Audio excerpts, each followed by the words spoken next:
but I take it from the gist of your presentation, and it's very important that for us who have basically a homogeneous group of people that attend the temple because we believe in the temple Yes. and what it stands for. Right. And then it is good for us to know what is outside of our comfort zone. Right. Okay, I may be very comfortable with what I'm doing, but what you are doing is pointing out to us what is outside of our comfort zone. And it's also something that we as parents have seen, that our children come home with a lot of the things that we argue with them, and we go to the teachers and say, how come you're teaching this? This is not what we are. Mm-hmm. But we have to accept the fact that is what is being taught to them. Okay? And so what you are presented today is kind of giving us a glimpse of what is being considered, taught, believed about us that others have brought to the academic discussion. And of course, when we go to American Academy of Religions, there is a group called DANA, which has been put together simply because a lot of dharmic traditions have got together and say, hey, we need to somehow speak from within the faith and say, this is who we are, this is not what you guys think we are. Okay, whether it is Max Muller, who never set foot in India, or others who concluded what this is and then interpreted it for us, and then we say, this is who we are. And we say, no, that's not what we are. Okay? And so what you have brought to us is again an eye-opener of what is being told outside about what Hindus are, what Hinduism is. It's very interesting. So there are two things, folks. Any of you who would like to stay back, we are having a luncheon with Professor Guptara at the end of this session. So please join us. Then you will have a chance to sit down and talk to him one-to-one. In this meeting now here, so I would like you to ask a pointed question, keep it very short, don't make any long statements, and definitely, if you have a strong contradictory opinion, you talk to him individually, but make a point. Look, I don't agree with you when you say that there's no moral underpinning when someone becomes a spiritual. And then the question of what about all the dharma, the thing about, he will tell you yamas and niyamas, the whole tradition of there, which basically puts a renunciate, an ascetic, into following the path of dharma. And therefore, there is a strong morality there. Okay, so we cannot say that I'm only trying to seek my personal salvation, but I'm oblivious to the moral as responsibility to the society. And so those are the kind of things, for example, the one that says the major one, lead us from darkness to light. Yes. Okay, that's the Vedic hymn. It is. That has been, accepted by Buddhistic, and a lot of people, when I ask him, where do you get lead us from darkness to light? Okay, Asatoma Satgamaya, Tamasoma, Jyotirgamaya. So anyway, that is a Vedic hymn, but most people raise their hands and say it is a Buddhist tradition. It is not. Okay, so there are a lot of things that happen, but for us to be able to stand up, step back and say, these are our traditions, but this is how others are looking at us, is an extremely important thing. It gives us the introspection that we need to have in order to reinforce our efforts to educate ourselves and others as to who we are. Okay, thank you so much. I appreciate you so much for putting this together. Thank you. I will open this for discussion. Yes. Now. The question about Dalit. I think basically the whole idea of Hinduism was a communal-based activity actually, and then we wrapped around, call it Hinduism, and that's my understanding of it. Where do they see themselves being today? I mean, do they consider themselves being Hindus, Christians, or atheists? What is the basic purpose of what they're trying to do? So the question is, what is the basic purpose of what Dalits are trying to do? My analysis, and obviously you may have a different analysis, I'm happy to learn from you and discuss with you. My analysis is Dalits are essentially concerned about liberating themselves from what they call the prison of caste. In order to do that, they will be very happy to go into temples and say, if we are Hindus, then why do you not accept us as priests? Which I think is legitimate, and I think a lot of Hindus would agree it's legitimate. Some don't, That's a different matter. So they will follow that strategy. Some Dalits will follow that strategy.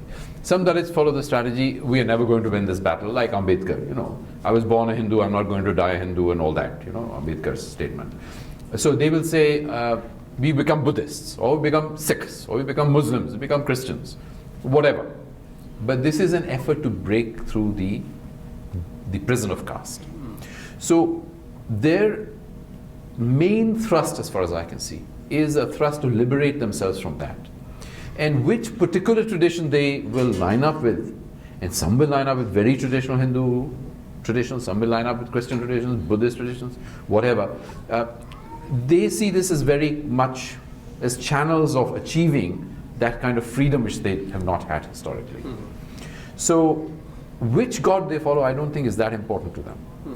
But the interesting thing is the new movement which has not been there up to now. Up to now it was, we'll become Muslims, we'll become Buddhists, we'll become Sikhs, we'll become Christians. This new movement is trying to rediscover Dalit spirituality. So who was Mahishasura?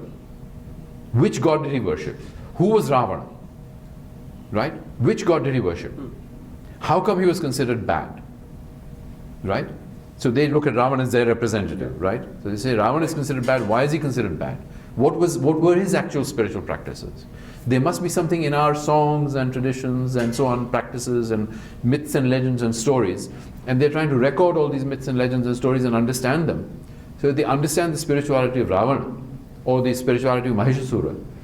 Now this has not been there till now. This is a new development. And it's quite fascinating because this is the first time that that kind of thing has come into conflict with our normal understanding of Indian spirituality. So if somebody becomes Sikh, that's fine, that's his business. Somebody becomes Christian, that's fine, that's his business. Buddhist, fine. But now these guys are saying, no, you have understood the tradition wrong. And our understanding is different from your understanding of the same tradition. So this is where some very fascinating things will happen. And I think we have to think it through very carefully and handle it very well. So there is a core principle that's evolving out of all these things, basically, you're saying. I'm sorry, there's a core principle? The core principle is evolving, I'm saying, in a sense, they need to have some charter, like if the Christians have a Bible or the Muslims have the Quran, they need to have a Bible to basically go forward, take the thing to an organizational level, actually. Yeah. It may come over time, that kind of coherence may emerge over time. At the moment, it's a very incoherent movement. And people are going in different directions. Obviously, a lot of them are becoming atheists, agnostics, very rationalist, and that's fine. I don't see any problem with that. The problem that I see is this area of Dalit spirituality. And if they do develop certain scriptures of their own, or certain texts of their own, certain understandings of Mahishasura or Ravana or any of the other gods that traditionally they claim were their gods, then it'll be a very fascinating, whole fascinating development. I have missed the attention of what is a henotheist, if you would touch upon that. And then my second question is, having analyzed all these things, perhaps more than anyone we know around here, what do you call yourself, to which faith you belong to? Thank you. Very good. So a henotheist is very simple. A henotheist is somebody who believes in many gods, but believes that one god is like the big God. So they're all gods, but one God is like superior. So you could say that somebody who has an Ishtadevata, you could say is a kind of henotheist. Because he accepts all the gods or she accepts all the gods, but an Ishtadevata is obviously somehow favorite, right? Somehow special, right? So in that sense, superior. So theoretically, the person may not, the god may not be superior, but an Ishtadevata is superior for me, right? So that's a very simple explanation of henotheism. You can go into a more technical explanation if you want. Now you ask the question, what is my sort of personal position, and I'll be very happy to discuss that with you personally. I had some spiritual experiences. I actually, let me take a step back. My father died when I was 8 years old. And as a result of that, I became an atheist. And it was only when I was about 13, 14 that I started really my spiritual quest. Because till then I was very obviously hurt by my father's death, and I didn't want to. I was very militantly against anybody who was religious in any way, and I was really an atheist. But when I was 13, 14, I started thinking about spiritual things, and I realized that atheism is fine as an expression of anger against God or hurt against God or whatever, but it doesn't answer any questions. Yeah. Atheism doesn't tell you why the universe exists. Atheism doesn't tell me why you and I exist. Atheism doesn't tell me what the purpose of my life is, or what is the difference in a good life and a bad life. If I'm an atheist, there's nothing to it, right? So, so I started searching, thinking, if there is no God, then there is no meaning in life. So the possibility of meaning in life is only connected with the possibility of God. That doesn't mean God exists. It means if there is to be possibility of meaning in life, there has to be the possibility of God. So I started searching. And then I went to all these, temples and mosques and gurudwaras and all that. And I had certain spiritual experiences, which I'm obviously not going to talk about in public, but as a result of those spiritual experiences, I became a follower of Jesus, because those were experiences with Jesus. As a result of that, I thought I'd become a Christian. Obviously, natural conclusion, right? So I started going to church and, discovering all about Christianity. And then I discovered, to my surprise, that most Christians are not followers of Jesus. And not only that, I discovered that Christianity is the most organized betrayal of the teachings of Jesus that you can imagine. Here is a man who dies at the hands of state oppression, right? And his representative is supposed to be somebody who is the head of a state, right? The Vatican is a state. It's recognized in the United Nations as a state, right? And the Pope was received very recently by the Queen of England, not as the head of the church, but as the head of the state. And this state had an army. You remember the Crusades? This state had an army, right? And this state has, to this day, never given up its right to have a military. Right? This is the state that claims to represent Jesus. So I discovered that actually there's a difference between Christianity and Jesus. There are Christians who follow Jesus. I'm not going to say no Christian follows Jesus. Obviously, there are Christians who follow Jesus. And there are Christians who don't follow Jesus. So I started discovering that there is a difference between Christianity and Jesus. And just as there are Christians who follow Jesus and Christians who don't, I didn't see any reason why I, as a Hindu, shouldn't follow Jesus as a Hindu. So that's when I started rediscovering my Hindu identity. And that's why I started rediscovering Indian philosophy, Indian traditions, and so on. So I'm a Hindu follower of Jesus. There are other Hindu followers of Jesus. But that doesn't mean everybody has to be Hindu follower of Jesus, by the way. Huh? We all have our own paths, and every path is for that person and not for anybody else. Thank you, sir. If I may, a follow-up question, quick, please. Yeah. Thank you for explaining that to me. Thank you for explaining. As a follow-up, yes, the more we try to understand deeper and deeper, then we see the fallacies in that and turn off, and a tendency for atheism is common. Yes. But another question is, do you believe afterlife? And if you believe, do you believe in a sort of a Hindu type of afterlife, reincarnation, or Christian faith, Judaism, or Zoroastrian, which kind of thing? Just quickly. Thank you very much. Yes, thank you. So, inside Hindu tradition, there are many different views. The dominant view of reincarnation does not come from the Vedas. The dominant view of reincarnation comes out of Jainism and Buddhism. If you read the Vedas, there's nothing about reincarnation in them. The Jains came up with the idea of reincarnation. Why did they come up with the idea of reincarnation? Because they were trying to understand if there's a principle underlying the whole of the universe without reference to any revelation. Because the Vedas is supposed to be revelation, right? Vedas are what was seen, right? So the Vedas are revelation. They did not want to have any reference to revelation because they did not believe they didn't think it was good enough. That's why they went their own way. So they were trying to understand if there's a philosophical principle or anything like that underlying the universe. And they came up with the idea that there is, and this thing that underlies the whole of the universe is something called Jinna, which we could translate into English roughly as the life force. So the idea is there's a life force that is that it goes through the whole of the universe, from rocks and stones and all that to vegetable matter, and then through vegetable matter into animal matter, and then through animal matter into human matter, and through human matter, so to speak, into beyond material. So this idea really is the basis of reincarnation. And that is why the Jains became the first Indian group to reject meat eating. You know, the Vedas, people eat meat. So how come we who accept the Vedas stopped eating meat? How come?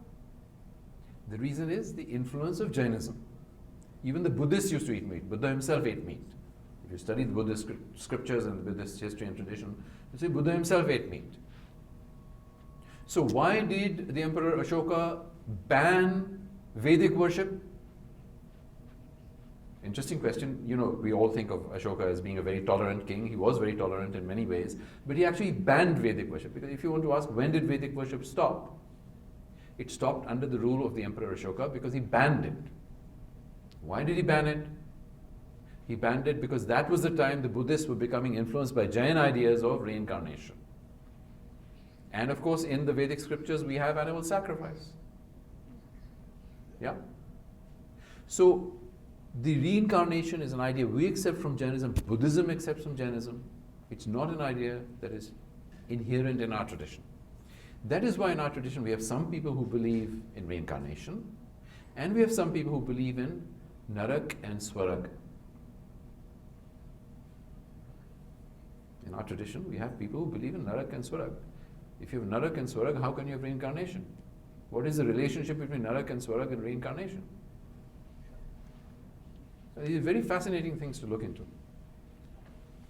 So I will just stop there because there are other questions and we should. Right. The Dalit thing, I was not even aware, JNU incidents and all that. But even that Mahishasura and Ravana, is it an anti-establishment that they are picking up, or is there any scriptural basis for them to claim that these two were good and then I am their follower and you have done injustice to me? Yeah. You know, this is a very difficult question because, you know, you and I come from the same kind of tradition, right? And I haven't talked enough to these Dalit thinkers. I've only had these few encounters that I mentioned, the two encounters that I mentioned, and the JNU incident that I read about in the press. I wasn't in India at the time, so I didn't see it on television. I read about it in the press. I keep, obviously, you know, some kind of eye on what's happening in India through the press. So that's how I discovered it. But what I gather is that these people are drawing not on historical records like written texts. They are drawing on their myths and legends inside their own languages, because many of them don't have, you know, our dominant languages, Sanskrit-based. They have their own languages, and so they are drawing upon the myths, legends, stories, and songs in their own traditions, which they claim have kept alive their history. Right? So to what extent that is true obviously needs to be examined and thought about, and you know, they will no doubt debate that with us, and we will no doubt debate that with them. But we will find out. But I'd like to clarify certain things, you know, which ought to have been put to the audience. That is the genesis of religion in the East and West. Genesis is from Sufism and Vedantism. Vedantism is not a religion. Sufism is not a religion. All the Western religions emanated from Sufism, as I understood, from various teachers, you know, who put up this. And Vedantism, you know, subsequently, over ages, you know, as you have brought it out, brought in, you know, so many diversions in this. And you have put up, you know, from the viewpoint of Vedas, Veda is non-dualistic. It is not.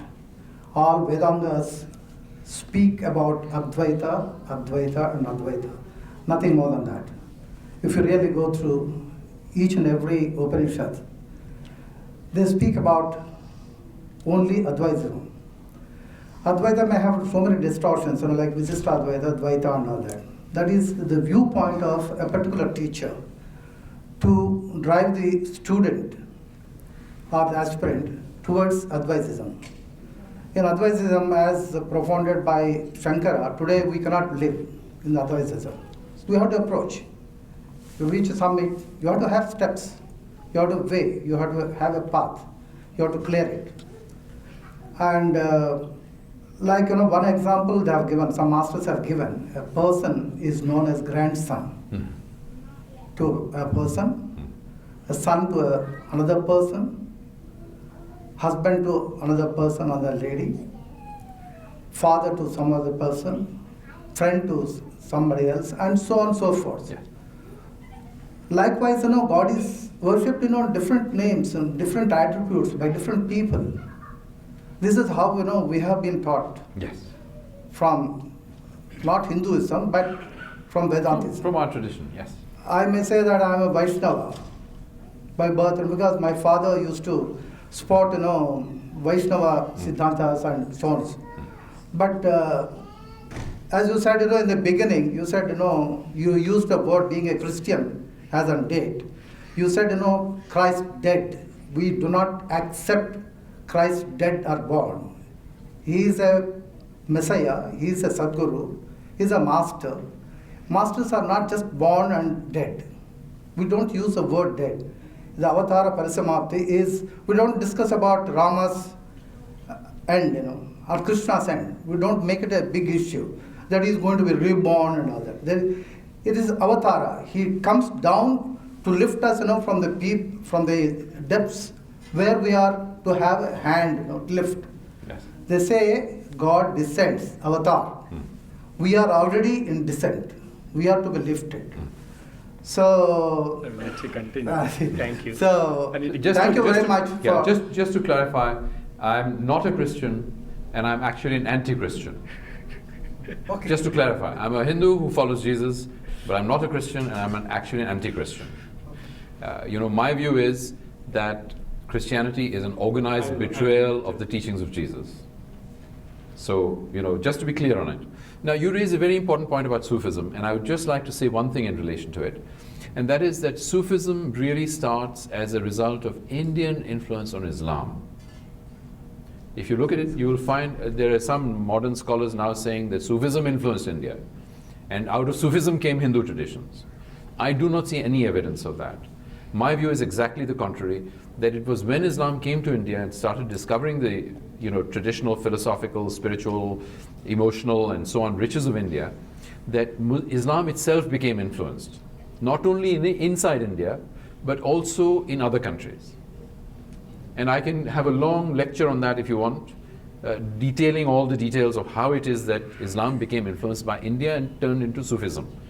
Because Sufis are not recognized as Muslims by many Muslims. Some Muslims, of course, recognize them, but many Muslims will not accept Sufis as Muslims for the reason that their ideas do not come from the Quran at all. So where do they come from? And when you analyze where they come from India. What I have read from Adi Shankar's Advaita philosophy, he has already dealt this in many forms, and he has debated. And so you're talking about Shankaracharya? Adi Shankaracharya. Yes, Adi Shankaracharya. This goes back to the basic question about subject and object. Mm-hmm. He has dealt this in many ways. Mm-hmm. And then he has won, because when Adi Shankaracharya started his debate, there is again a belief that he was born in 7th century and 1st century and all those things, because the Buddhists and Jainis have documented Adi Shankara's life. When Adi Shankaracharya started, even in Kanchipuram, he had the influence of Buddhist, right? And then he started, because we came with a Vada Bhiksha.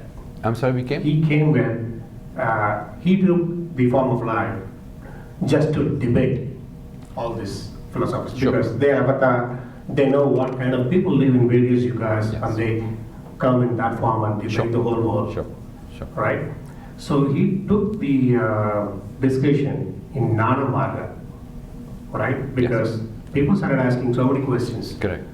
they're not thinking basically from heart about. Basically, yeah, I think he started talking from both mind and as well as from heart. Mhm. Like two points, speed or whatever, double-edged sword. So he started talking about that subject and object, and even he, I think, proved the Jains and Buddhists were wrong about their perception about subject and object, because they, I think, can correct me, I haven't read about Jains and Buddhists, but from Adi Shankaracharya's Advaita philosophy, Jains mostly consider about subject, and Buddhists about object. And even the most Western nations like Christianity and Muslims and all those things, again they consider only one form, subject or object. So they never consider subject and object in totality. That is what I think he has addressed. I think Adi Shankaracharya has really explained very well about what we are talking today. Even he has seriously, I think, discredited tantric, all those things. And the second question comes to this afterlife, reincarnation. Even he touched base on that based on vasanas. I think, you can correct me if I'm wrong, that's not something we learn from Jainism or Buddhism. It goes back to desire.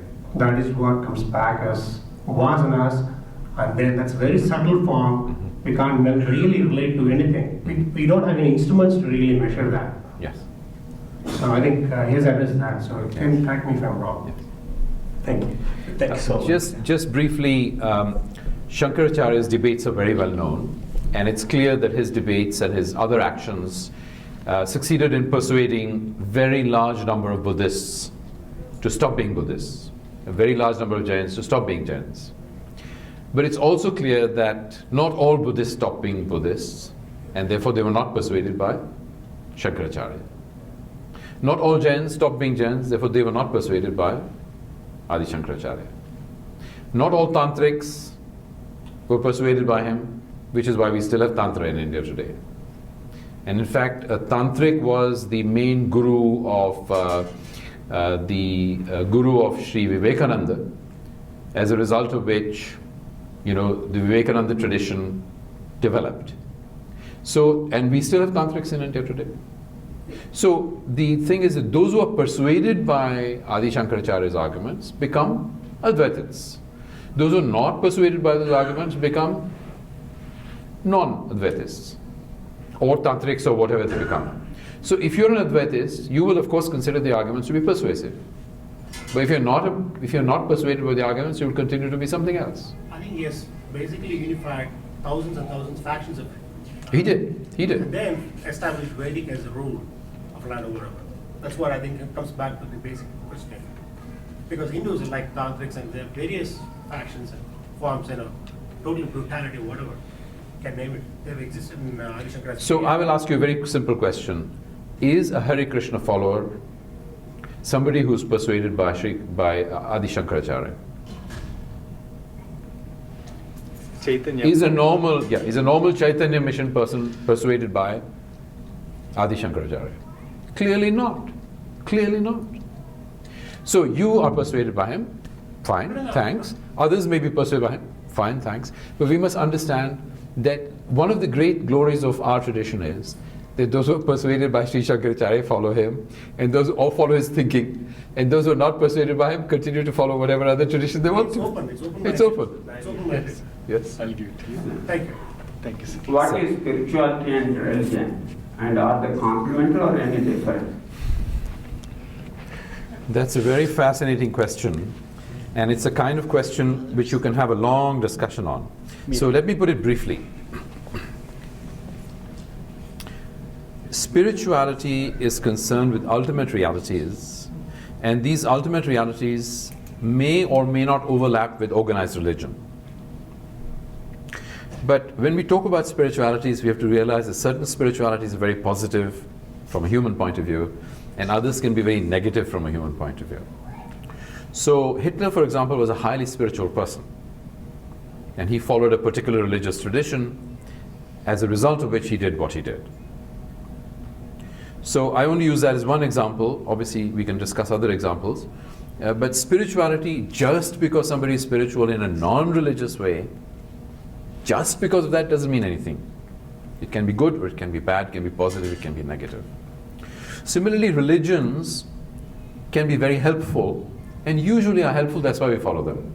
It doesn't matter which religion it is, Islam, Christianity, Hinduism, it doesn't matter. Most religions are very helpful, that's why we follow them. But every religion is capable of being distorted. Doesn't matter which religion it is. So we have to, when we examine religion, we have to examine it in an objective way and in a critical way and in a sympathetic way at the same time. So if you're a normal Muslim in India, do you really support the actions of Al-Qaeda? Obviously some do, but the normal Muslim does not. Does a normal Hindu support the actions of these RSS types who go around, who killed Gandhiji? Obviously not, right? So the average Hindu, the average Muslim, the average Christian, the average Buddhist, whatever, is trying through what he understands to do the best he can. And to the extent that he understands or she understands what's going on, it is of benefit to him or her. That's why he or she does it. But at the same time, we have to be understanding but critical at the same time. Otherwise, we are likely to be misled. I'm going to ask the last two questions from here, then you can informally continue to Yes. talk to the professor. Go ahead. Ma'am. Professor, thank you for the wide range of information. And this is not really a question so much as, in one of your slides, you had the phrase evangelism. And it's very interesting because my last visit in India, I had some conversations. And I believe there was an article in the newspaper, and I haven't read that level of history of South India, Tamil Nadu especially. But in the Chola dynasty and Rajaraja Chola times, the article emphasized the concept that when the Shaiva traders went to Malaysia and Indonesia and those places, yeah. Hinduism got propagated in the Yes. sense they did not actively evangelize or try to convert or spread the religion, but the locals looked up to these traders and began absorbing those concepts, ideas, and it translated into literature, into music and architecture. So it's very, very interesting from the perspective, even like in a lot of universities here in international affairs, it's a common thing where they talk about hard power and soft power and which is more successful. And this seems to be a very unusual example in history where it was not forced, but the communities just wanted to absorb, and it has lasted this long. So I don't know if you have explored it or if it's something you want to consider. Yeah, no, what you're saying is very true. A lot of the spread of Indian traditions happened because the people who were exponents of the tradition or representatives of the tradition were so attractive. But this is also true of Muslim peers. A lot of the people who, Sufis, they're remarkable human beings, and as a result of being remarkable human beings, we feel attracted to them, and some people might have become Muslims as a result of that. Same thing applies to Mother Teresa. None of us is going to say that she was an unspiritual person or somebody who was forcing Christianity on people, right? If you look at the Buddha, he was not himself the kind of person who was going around using violence and spreading his faith by violence, right? But clearly Ashoka, though he may not have used violence to spread Buddhism, he clearly used state resources, right, to spread Buddhism. So there are various kinds of hard power and soft power, and all religions are always in danger of using hard power rather than soft power, and all examples of soft power are there which can lead you in one direction or the other direction. And I'm very happy to say that I agree that most of the expansion of Indian traditions that took place in Southeast Asia took place, as far as we can see, without any violence. But this was not true, for example, in Tibet. When Buddhism, of course you can argue whether Buddhism belongs to us or not. Most modern Hindus would say it does belong to us, even though some Buddhists may not want to belong to us, it's a different matter. But when Buddhism went to Tibet, there was a very violent extermination of the local Bon religion. So that we have this very peculiar form of Vajrayana Buddhism, which we get in Tibet. And there it was clearly a question of violence, as a result of which Buddhism was enforced. And Buddhism has had some very strongly violent traditions. You look at what happened in Sri Lanka right now, right? This is an example of state power and non-state power being used in a very hard way, against Tamils, right? ethnic cleansing type of thing going on, right? So in every tradition there are these negative tendencies. It doesn't matter which tradition you look at. And we have in the modern day to be aware that any tradition can be misused. And I am very critical of capitalism. Capitalism is not a spiritual tradition, right? Capitalism is a kind of neutral, supposedly neutral thing. But capitalism is also something that uses hard power as well as soft power to propagate itself. And we are living in an age where it's very easy to use massive kinds of violence, you know, in a way which is not helpful and is not going to take global civilization forward. And one of the most attractive things about a civilization is that by and large, we have always believed in soft power. By and large, we've always believed in persuasion. By and large, people have become Shaivites or Vaishnavites or changed from being Shaivites to Vaishnavites, which has also happened in our tradition, through the attractive power of those particular representatives of those traditions, and not because somebody went around with a sword. In fact, mostly in our tradition, it has been the use of violence to stop people from turning from Vaishnavism to Shaivism or vice versa. For example, in the story of Prahlad, right? So we have had examples of the use of violence to stop people within our tradition turning from one god to another god, or one tradition to another tradition. But we've not largely had examples of violence being used to propagate a particular kind of tradition. What about Sunga dynasty's extermination Do you want to attack on the Buddhism and Shankaracharya's attack on Buddhism? Sorry, what about it? Shankara, during Shankara's spread of Hinduism, Yes, revival of Hinduism, yes. what happened to the Buddhists? Is it not a violent event? Well, there were violent aspects to it, but I'm convinced that most people did not become, did not revert, so to speak, come back to Hindu traditions because of the violence. There may have been violence here and there because, every king, the basic problem is this. The basic issue is the following. Every king wants to have religious power on his side. Every queen wants to have religious power on his side or her side in order to consolidate their power. Therefore, most kings were non-tolerant. Most kings liked to have one religion through their kingdom. It doesn't matter which religion we're talking about, Christianity, Islam, Buddhism, you can look at all of them. Ashoka was one of the few examples who, except for his banning of Vedic religion, was very tolerant. Banning of the sacrifices was very tolerant. He's one of the very few. Akbar you can look at as another example. But historically these were very rare. Usually kings wanted one religion inside their kingdom. And that was the issue. The great thing today is that we don't have kingdoms largely, and where we do have kingdoms, these are kingdoms of a modern sort, largely democratic with some kind of nominal monarch there, king or queen, doesn't matter. And in these modern nation states that were invented in the 17th century as a result of the conflict between the Catholics and the Protestants, who fought for 30 years of violent war with each other, right?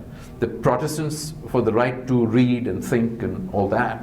The Catholics for the domination of their tradition. At the end of that 30-year war, they realized that neither side was going to win. You could keep fighting for eternity. And so they invented the notion of the nation state, in which nation state, it didn't matter whether you were Protestant or Catholic, or later on Jewish, or later on Buddhist or Muslim or whatever. So that in the nation state we have no established state religion. And where every religion is free to compete in the marketplace, every philosophy is free to compete in the marketplace for whoever it can persuade. And this notion of the modern nation state, which is what we have today around the world, by and large, which is what we have around the world today, is, I think, a very good thing, because it enables, and I think it's a very Hindu thing in a sense, because it enables everybody to follow their own path, whatever path they want to follow. In Hinduism, a lot of Hindu, they use, we basically Hindu or Sanskrit word is murti. Yes. And some people, they use statue word. Yes. And statue is basically either for animals or humans. Yes. That is never for God. Yes. And second word they use is idol. Yes. And I saw you also have used an idol word, and idol means false god. If you go dictionary word, if you go dictionary, you go and search today, it means it's a false god or a god without a substance. Okay, that is it's a negative term. Was used by Britishers to basically downplay us. And you can go and look for that in dictionary. And second thing is, again, not I'm directing. So that to you would prefer to use the word icon rather than idol, or? Yeah, I actually first time I saw that word, but Yes. is the murti or deities? That is the exact word Yes. for us. representing that. Yes. Exactly in this one. Mhm. And second question, maybe it may hurt, but means I'm not trying to be direct. No, but that's fine. I heard, so I will say. So because initially we agreed that you said that some people may know more than that. I'm RSS guy. Good. So RSS never killed Mahatma Gandhi. Okay, it was Nathuram Godse, and Right. he was a part of Hindu Mahasabha, not RSS. I But apologize, somehow my Congress mistake. politically reasons they use that. Yes, my mistake. I agree with you. And That's correct. second question that I want to be direct is maybe not to you, but I have heard that now Christians from US, especially from US and Europe also, they are sending millions and millions of dollars to convert Indians, Hindus to their fold. And now what they're doing is in Tamil Nadu, and I'm from North India, so I don't know, I never been to South India. In South India, they are using, even some Christian, they are wearing bhagwa kapade, the saffron clothes, and they are preaching Jesus through their saffron clothes to convert people, to tell them that Jesus is a part of your own culture. Yes. And you said the same way, that you're a follower of Jesus. So my question is, just want to, not... No, that's fine. Please, that go ahead. you are just, because you read so much on Hinduism and you know all these things, so you are basically saying all these things because of that only, or you are also part of that propaganda where people are using certain people from India or Hindus to spread Jesus. Yes. So that is my question. Yeah. So two things. First of all, in an international world, everybody is free to spend money for wherever. We are spending money in evangelizing the West. With our gurus come, and obviously they don't come free of charge. They may not charge a lot of money as fees, or they may, but obviously all the work involved is not costless. So the money is coming from somewhere, right? So we are in a free market globally of spiritualities, and we cannot stop any spiritual tradition from doing whatever they want.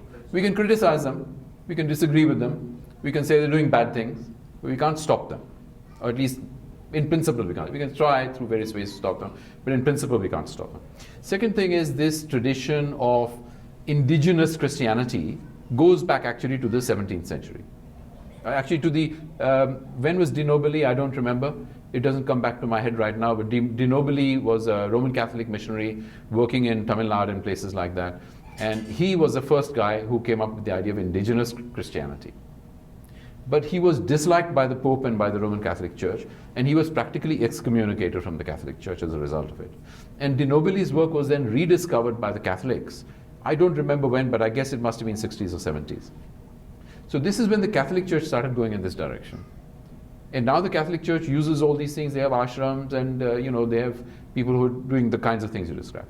But the point is, these guys are officially and openly and clearly agents of the Roman Catholic Church. Agents means, I shouldn't, just like you say, I shouldn't use the word idol, or I should use the correct term. So we should use the correct term. These are priests or missionaries or whatever of the Roman Catholic Church. Right? They are not going around undercover trying to do anything, which is not clear. Yeah, Mother Teresa was a Roman Catholic, nun. She didn't hide it. Right? So these guys are open in whatever they're doing. We can agree with them or disagree with them. We may like them or not like them. That's up to us. Now, this is a completely different matter from individuals like me who follow Jesus and who are anti-Christian, who regard the Roman Catholic Church, the Orthodox Church, the Protestant churches as being representatives of a system which has betrayed the teachings of Jesus. So the discussion I want to have with you is not about Christianity and about finance. The discussion I want to have with you is about Jesus. If you have anything against Jesus, let's talk. Right? But if you want to discuss Christianity, I agree. You're anti-Christian, I'm anti-Christian. What is there to discuss? You see what I'm saying? So I'm sorry I hurt you about the use of idol. That was not intentional. Roman Catholics also worship idols, right? Yeah, no, my So- thing is to represent that you go and talk to the audience.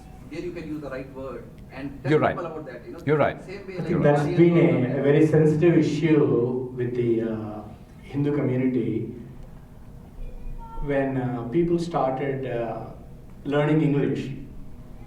They did not see anything wrong in using the word idol, and all Hindus use them, Of course, Swamis of use course, them. yeah. Here's the problem.